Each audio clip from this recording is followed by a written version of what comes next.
When I think about police officers and people that work in positions like that, I think that one of the things that people really like about it is this pension that they get, right? Most Americans don't get a pension, and they tend to count on that for retirement, right? I wonder what your thinking is around that part. What made you want to start saving to like move beyond that and start getting there?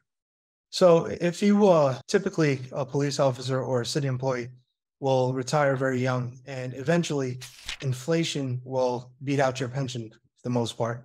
And you're going to have to work again, or you're going to have to find some type of job to support yourself, because your pension 10, 20, 30 years down the line will not be able to support you.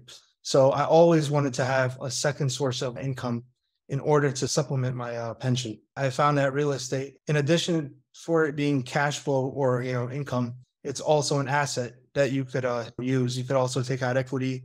It gives you more flexibility. If you were speaking to somebody else about like why they need to buy in on that, what advice would you have to give someone like that? To also invest in something else. Yeah. Because you just can't rely on a pension.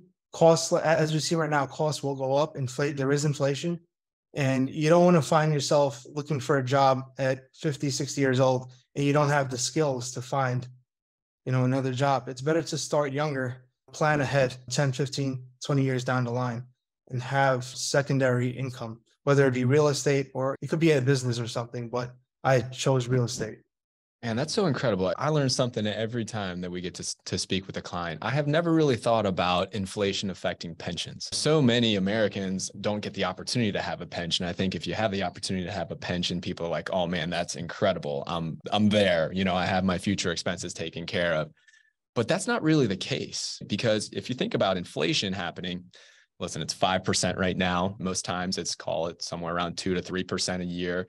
And you hold on to that pension, that amount does not increase that you get paid every single year. And if that pension is supplying your income for 20 years or 30 years, it's not nearly as valuable as spending power. I've really never thought about that, but I would imagine the inflation hedge and the inflation profiting potential within real estate really matters to you, Sachi. Is that something that you targeted and said, hey, listen, I want to be in real estate because it's a hedge against inflation?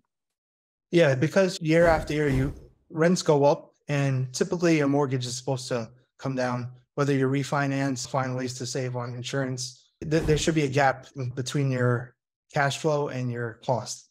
So yeah, it was a way.